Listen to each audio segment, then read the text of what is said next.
اقرأ وربك الأكرم الذي علم بالقلم علم الإنسان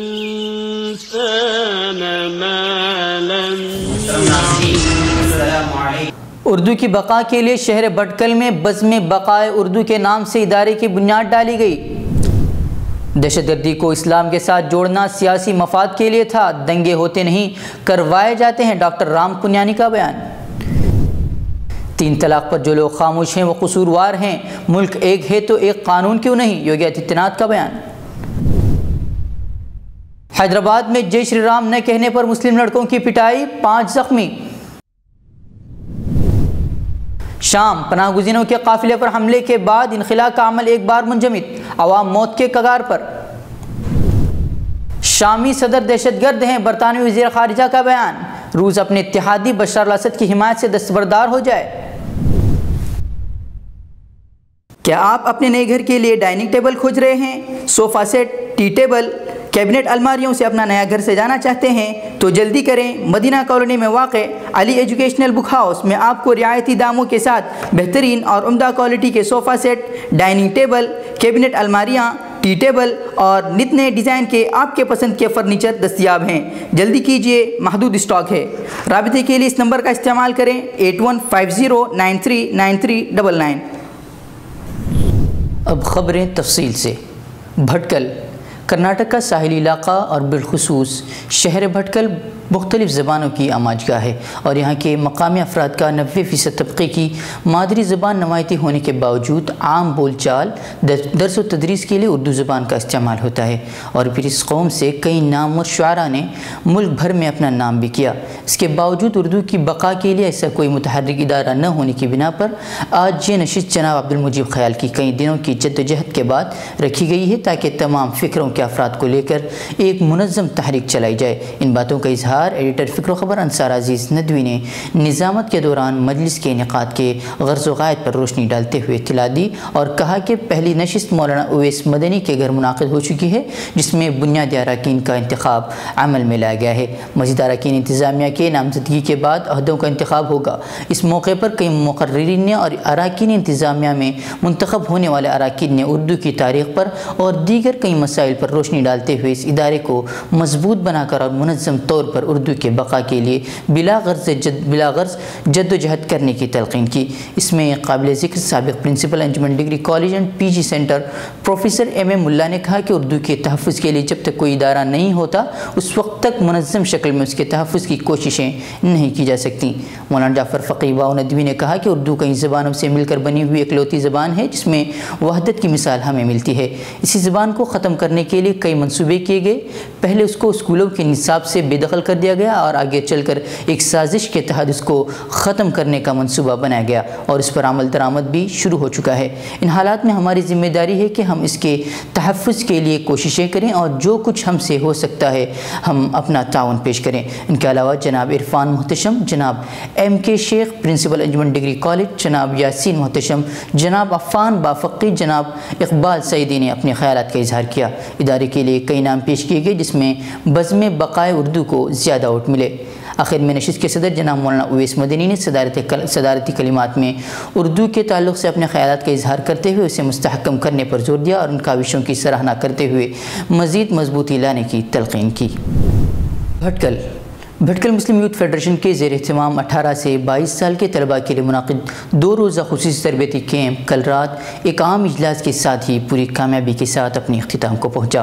اس 2 روزہ کیمپ میں جس میں لیڈرشپ کونسلنگ کے تعلق سے مختلف مقررین نے اپنے تجربات کی روشنی میں اظہار خیالات کیے، اس کی 2 روزہ پروگرام کی آخری نشست تنظیم گراؤنڈ نمائد کالونی میں بعنوان نوجوان ہی مستقبل کا قائد و رہنما طے کرتے ہوئے منعقد کی گئی، جو عام نشست تھی اور اس میں شہر کے عوام نے بھی شرکت کرتے ہوئے مقررین کے بیانات سے استفادہ کیا۔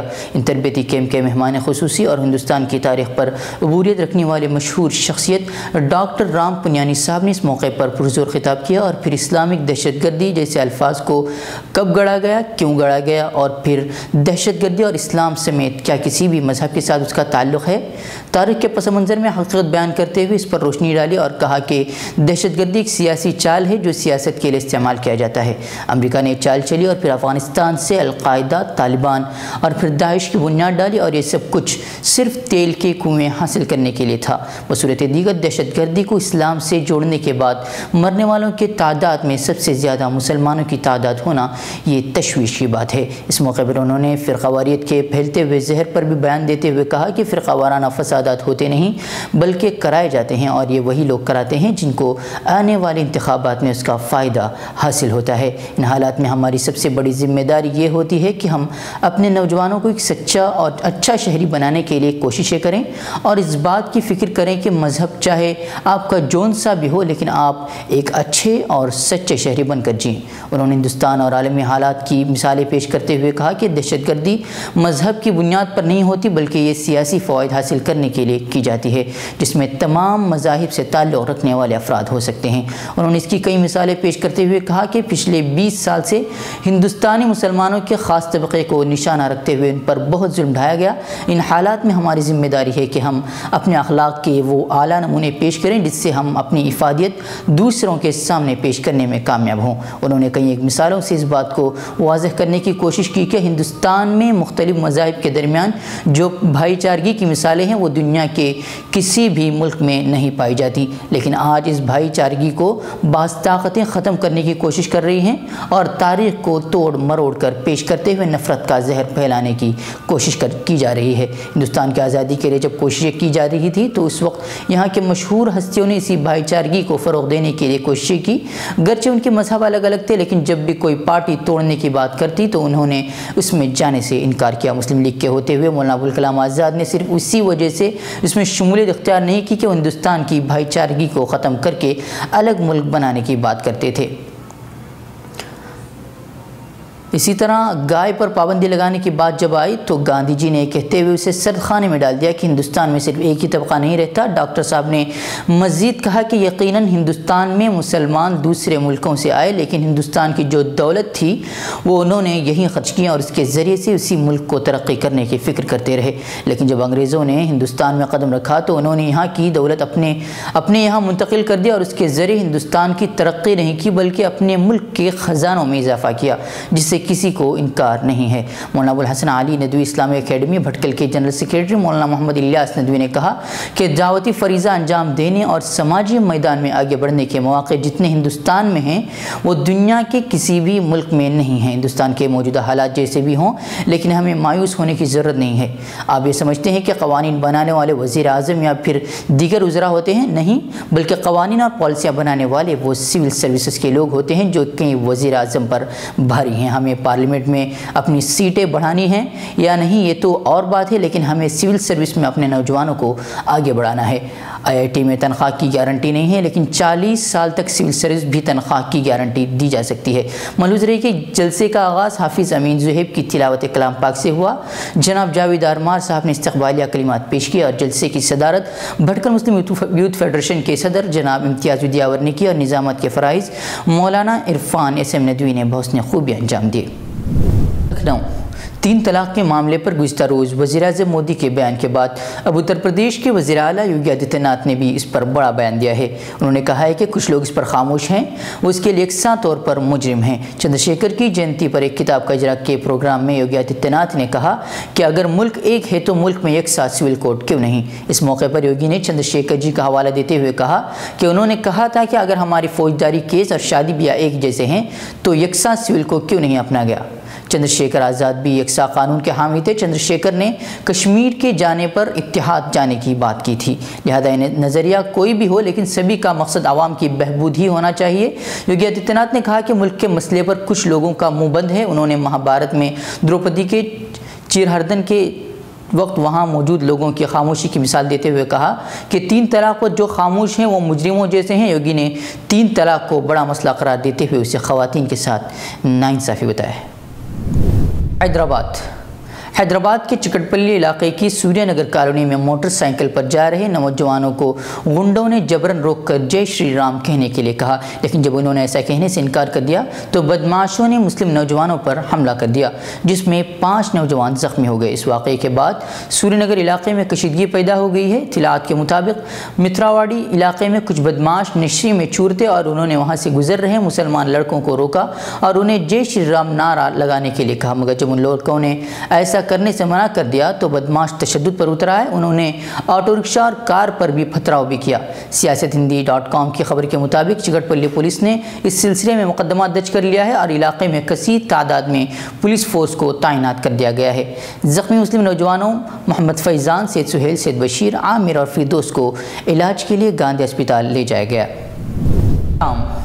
شامی حزب اختلاف کے ارکان کے مطابق 4 مختلف علاقوں سے 3000 شامی شہریوں کے انخلا کے عمل کو ایک قافلے پر حملے کے بعد مؤخر کر دیا گیا ہے۔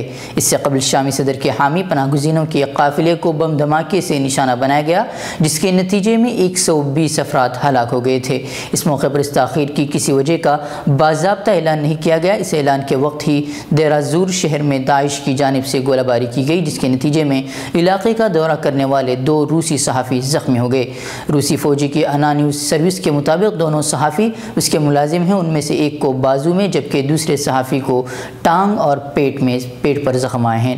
نیوز سروس کے مطابق دونوں روسیوں کو علاقے سے نکال لیا گیا ہے۔ اقوام متحدہ شام کے ان 4 قصبات سے شہریوں کی منتقلی کے عمل کی نگرانی نہیں کر رہی ہے۔ شامی حکومت کے حامیوں کے قصبے فوا اور کفریہ کے ساتھ ساتھ حزب اختلاف کے حامی مزایا اور الزبدانی کے شہری کئی سالوں سے محاصرے میں رہنے پر مجبور ہیں اور اب انہیں علاقے سے نکالا جا رہا ہے۔ برطانوی وزیر خارجہ بورس جانسن نے شامی صدر بشار الاسد کو دہشت گرد قرار دے دیا ہے اور کہا ہے کہ روس کو اب اس بات کا ادراک ہو جانا چاہیے کہ اس کا اتحادی فی الواقع ایک زہر ہے۔ انہوں نے یہ بات موقر برطانوی اخبار ٹیلی گراف میں اتوار کو شائع شدہ ایک مضمون میں لکھی ہے۔ انہوں نے لکھا ہے کہ بشار الاسد کے اتحادی ماسکو کے پاس اب بھی وقت ہے کہ وہ دلیل کی جانب ہو جائے۔ ان کے بقول بشار الاسد نے کیمیائی ہتھیار اس لیے استعمال کیے ہیں کیونکہ وہ نہ صرف خوفناک ہیں اور بلا امتیاز تباہی لاتے ہیں بلکہ وہ دہشت زدہ بھی کرتے ہیں۔ وہ لکھتے ہیں اس صورت میں تو وہ خود دہشت گرد ہیں۔ فکر و خبر ویڈیو نیوز کی نشر و اشاعت میں ادارے کا تعاون کرنے والے اہم تجارتی ادارے علی educational book house بھٹکل، بھٹکل travel house بھٹکل، رپکو بھٹکل، افریقہ سپر والیو دبئی، اسٹار وے ٹریڈنگ دبئی، خالد قمیص عبداللہ ٹریڈنگ دبئی۔